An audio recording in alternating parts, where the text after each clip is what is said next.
All right, Colm Boohig, a very good morning to you. Owen, how are you? Very well. Daniel Harris, you're with us as well. What's the crack? Hi, all right. Colm, we'll put you in the firing line first of all. You've done this to yourself again, where you've decided to pick a team from recent memory. Today you're going for Manchester United's best ever 11 of the Premier League era. Walk us through it. What have you gone for here? That's right. I've gone for an expansive 4-4-2 formation, which could be a hybrid of a 4-3-3 if circumstances dictate. So I'll go through it here. In goal, Peter Schmeichel. Left back, Dennis Irwin. Centre backs are Rio Ferdinand and Jaap Stam. Right back is Gary Neville. Left wing is Cristiano Ronaldo. Central midfield is Paul Scholes and Captain Roy Keane. The right side of midfield is David Beckham. And up front is Eric Cantona and Ruud van Nistelrooy. So to say that I was ambivalent about leaving certain people out here is an understatement. Such are the riches on offer. That's my team. What was the toughest call?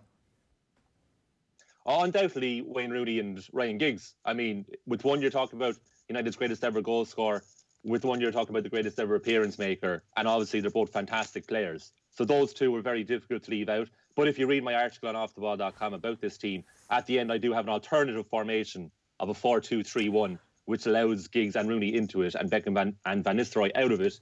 But the team that I've named out, this 4-4-2, is what I think is the strongest Manchester United 11 in the Premier League era. And I think this 11 would take on any other Premier League 11 era and beat them. Can I ask what are the criteria? Like, is it the player's impact on the club? Is it his best ever performance? Is it the whole season? Like, what?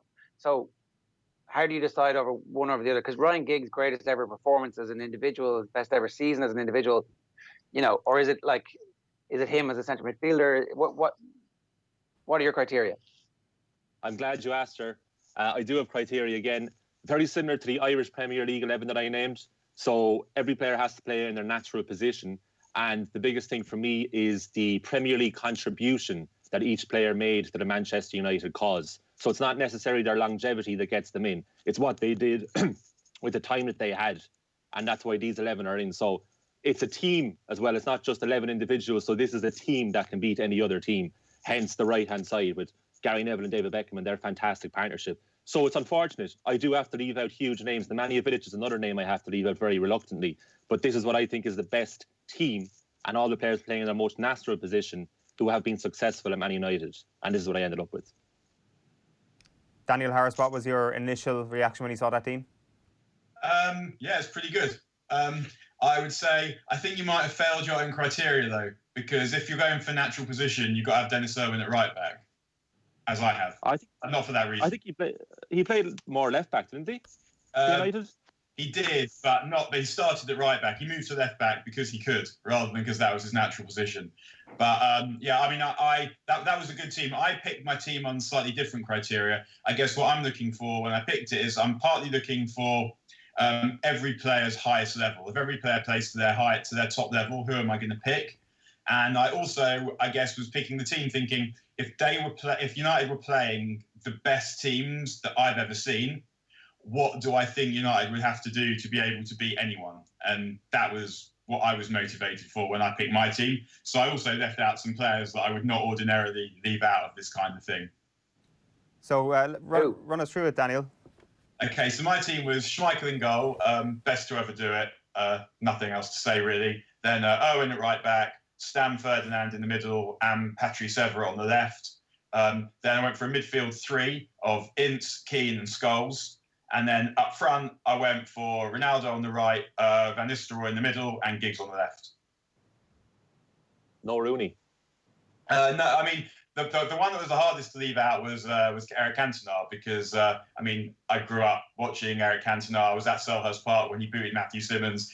Eric Cantona is everything I think a footballer and a human being should be. However, I guess what I'm thinking is if United were playing the best team that I ever saw, which was Barcelona, I basically thought, well, if you get a chance, you need to score, and the person most likely to do that is Ruud van Nistelrooy, and you can't afford to play two strikers against Barcelona or against the majority of the best teams that you might play. So I went for Paul Ince, who, because he went to Liverpool and because of the way he celebrated scoring for Liverpool, and then because of all the gobshiting subsequently, is someone who I think that people forget how good he was. But between about 1991 and 1995, Paul Ince was the best midfielder in the Premier League.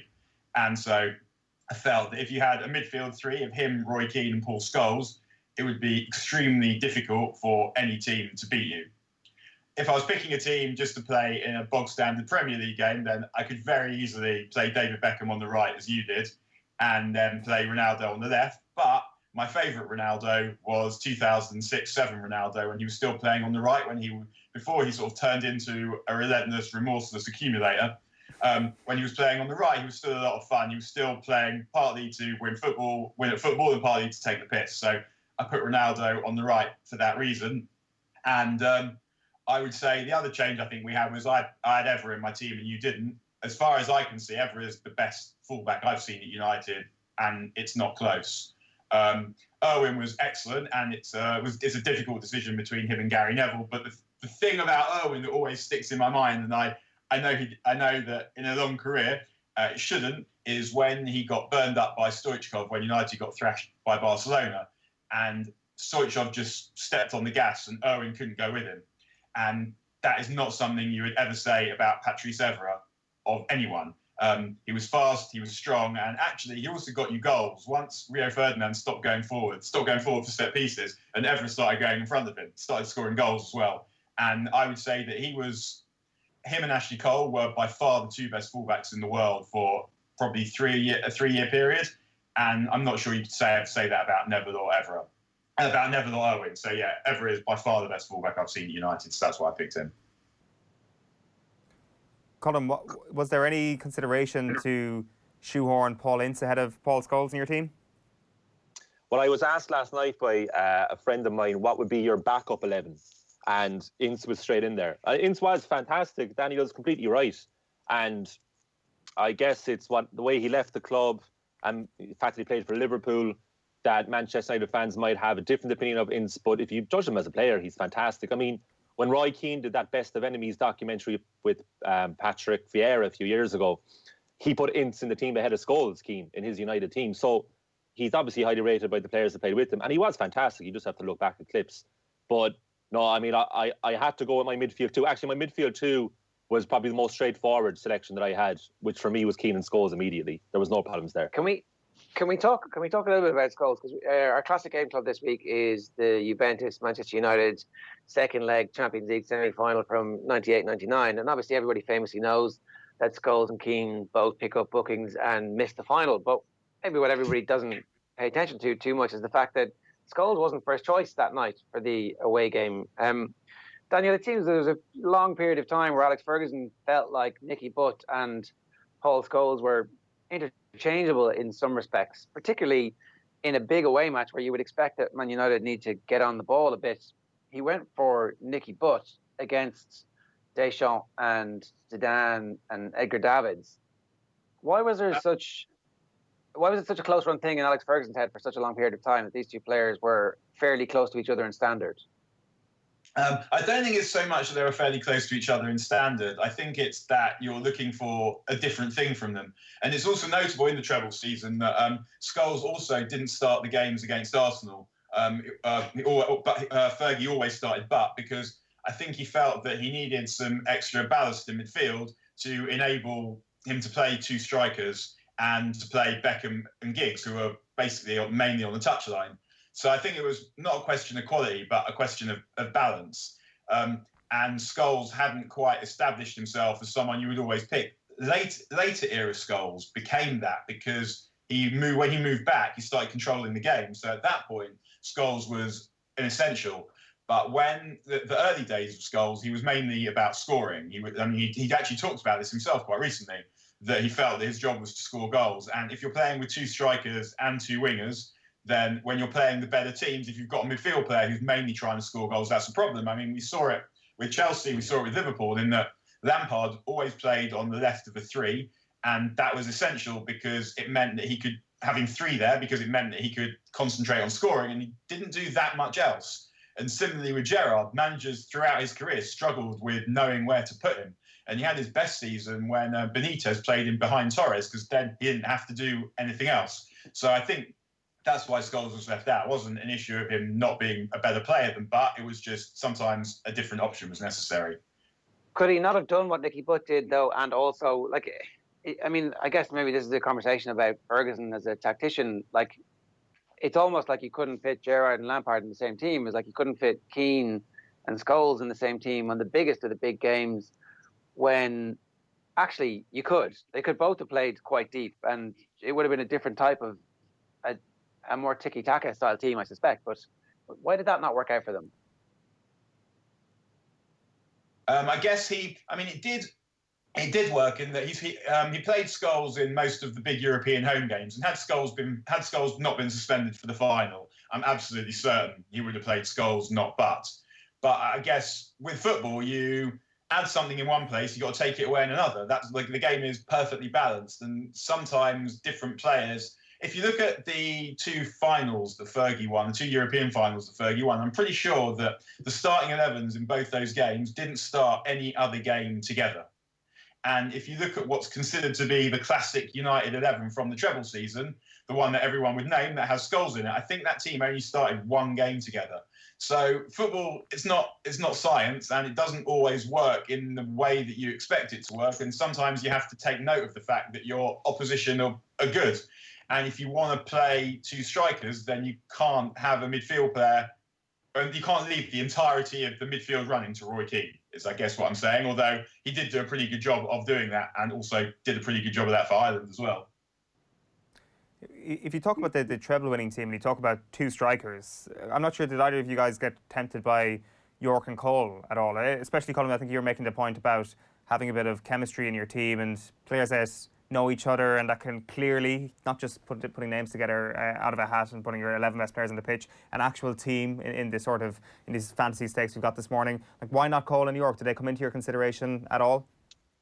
They did. You could pick the front six from the treble-winning season and just leave it at that and walk away. I mean, Daniel has got more ambitious than me because he's trying to take on Europe with his team. But mine is just a bog-standard Premier League team that would beat all other Premier League sides in history.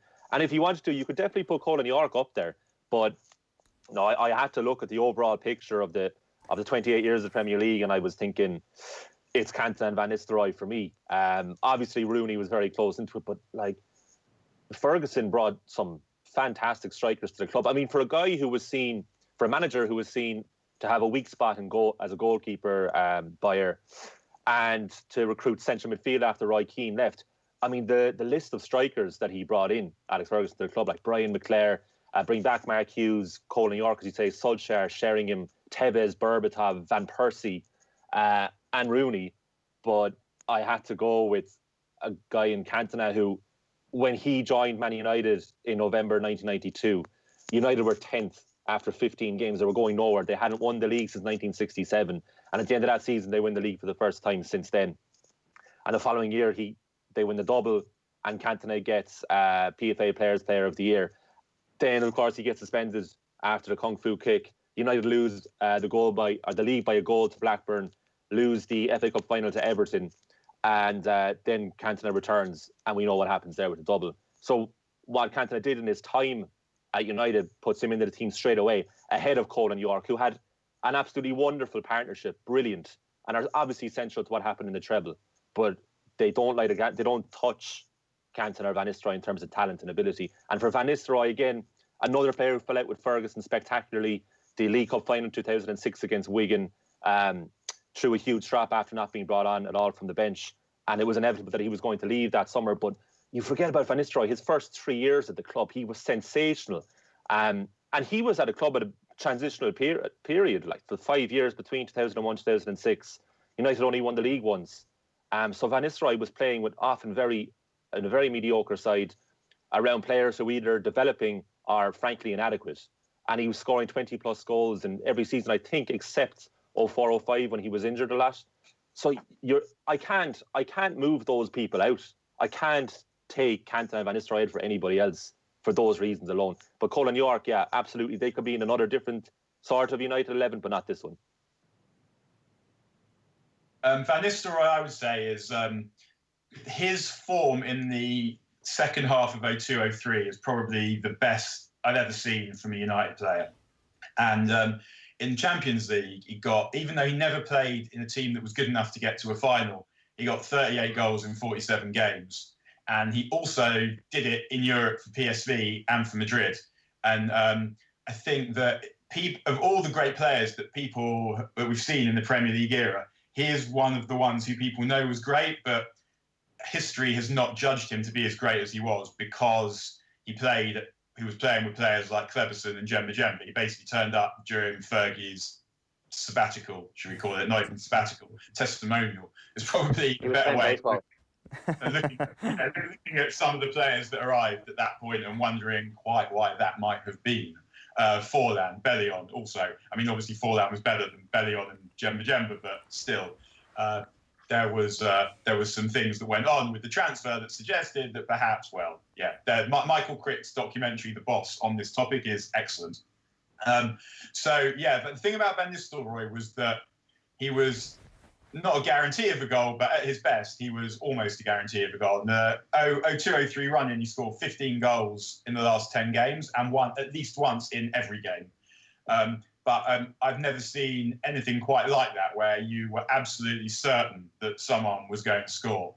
I think that I did think about up front just going for Rooney, Ronaldo, Tevez, because the way the partnership worked was so good. But I couldn't leave Ruud van Nistelrooy out because he was one of the. He wasn't as good as Henry, and the comparison was always between the two of them. But he was the next best in the world at the time. And I'm not quite sure you could ever have said that about Dwight Yorke, although it is tempting because I think he got 26 goals and 24 assists in 98-99. And to contribute that to the greatest season in English football history is no small matter. 24 assists is the same as what David Beckham got in that season, which was the best season he ever had. And to manage that along with the goals is it's astonishing, really. But I think you're right about that. I think certainly that's where the argument comes in. So Van Nistelrooy has this amazing period where he is the focal point of the entire team. And I understand that, like, you know, we're nitpicking here levels of greatness. But again, it's complete recency bias because we've just rewatched that Juve Manchester United game. And what Yorke and Cole do as a partnership in that game is mesmeric, particularly in the first half when the team is 2-0 down. It's their interaction. It's their ability to find each other when they're running opposite directions, when one has their back to the other, that actually gets them back into the game. And in retrospect, I'm really thrilled that, like, Andy Cole gets the winner at the very end. Obviously, it's not the winner, but it's the winner on the night, because his performance deserved it, and he'd been so close to scoring in it. But like, Cole that night was muscular. His first touch was good. His heading ability was good. He was abrasive. He was everything that you wanted him to be, while he was still in the shadow of Eric Cantona. You felt like he wasn't going to fulfill that. And Yorke's ability to unlock that, I think, makes him one of the great teammates. And if you're talking about, we're taking players at the high heights and how good they were, I would argue that those two that night were unplayable. And over the course of that season, you know, they both hit their career marks. Like, there's an argument for them to be in this team on the basis of that season alone. Yeah, I think that's fair. If you're playing 4-4-2, then you could definitely put them in. Cole in particular was astonishingly good that night. And he's another player who I think that people who didn't watch him every week don't realise what he was, because when he turned up at United, he was basically just a finisher.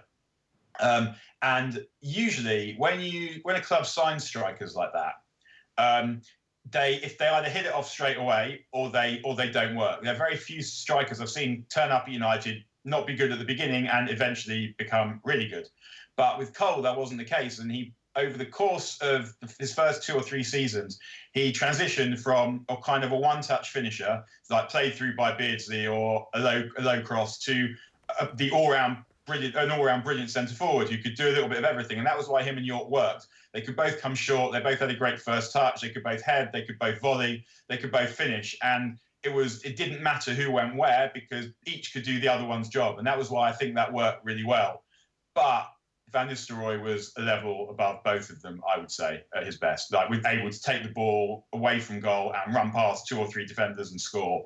And he would create his own goals also, whereas I would say the other two were quite dependent on service, whereas Van Nistelrooy, for some time, was at United, got so little service, but still managed to find goals. All right, Colm, Daniel, thanks a million for joining us this morning. Cheers, see you again. Cheers, Daniel.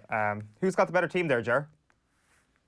I think Everett has to be in that team. So I just leaning a little bit towards Daniel. But like, look, they're both pretty good teams. Wayne Rooney not making the Man United team of the Premier League, I think, is going to incite some comment from Manchester United fans.